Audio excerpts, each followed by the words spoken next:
Hello and welcome to It Science.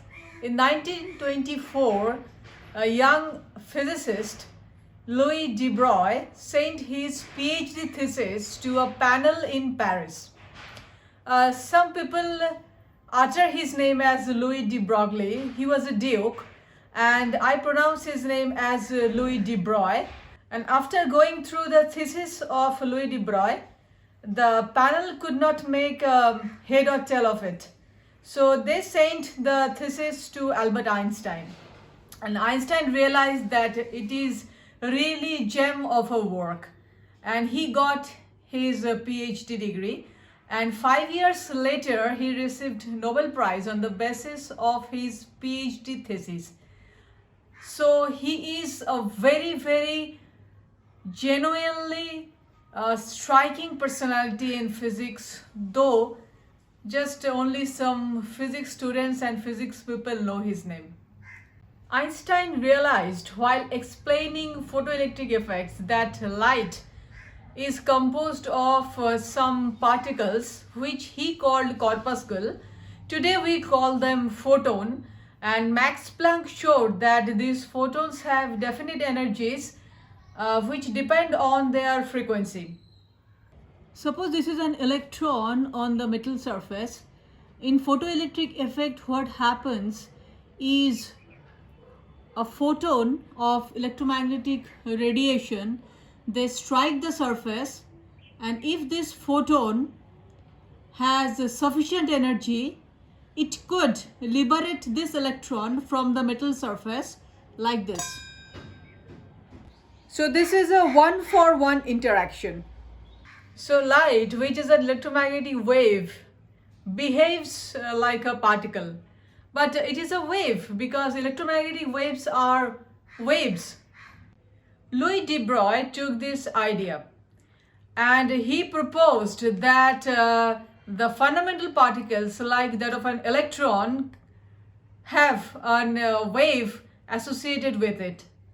De Broglie postulated that with the fundamental particles like that of an electron, there is a wave associated with it, and this wave moves through the medium. This is just a wave which waggles through the medium. This is a disturbance which carries information through the medium, and this is associated with this particle. If we think of this as a classically, this is sun and this is our earth. Earth is moving around the sun just like this.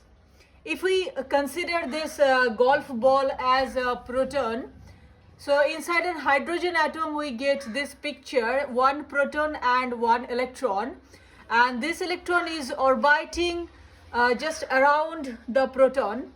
What de Broglie told us that this electron is actually represented by a wave, and if we move just once around, if we start from here and if we just move around once around this proton, we reach here and we will encounter 1, 2, 3, 4, 5, 6.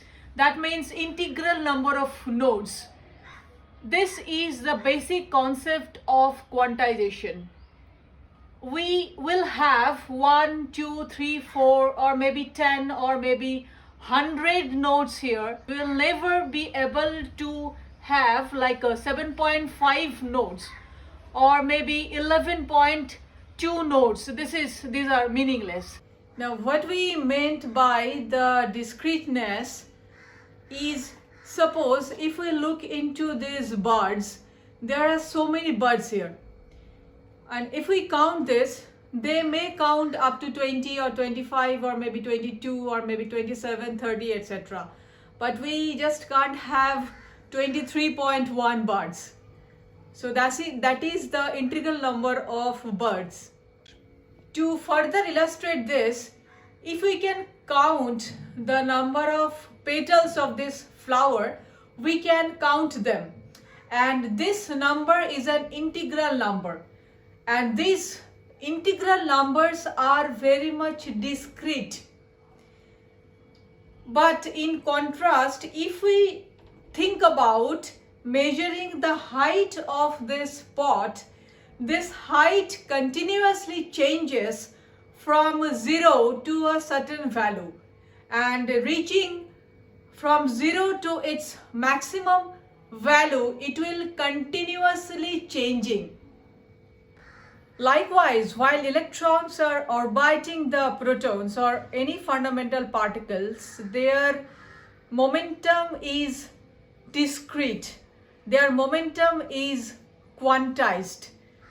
That will have some integral values. And if momentum once quantized, energy must be quantized. Suppose this is a fundamental particle, and this particle can have discrete momentum, which means discrete energy, which means this particle can stay either here or here or here or here, or maybe at the top level, but this particle cannot stay here or right here or here or here. This is not possible. And staying in different discrete levels is what we call the quantization of energy, and that is the basic formalism of quantum mechanics. When I encounter this concept that an electron may be a wave or a wave may behave as particle, this seemed a very crazy idea to me. And when at this stage, I tell my students, I want them to understand this concept. This is a kind of a nightmare for me, because this is really a crazy idea. You cannot encounter this idea in your everyday life. And if you ask someone what is an electron, he or she will be able to answer that it is both particle and wave, and simultaneously it is neither.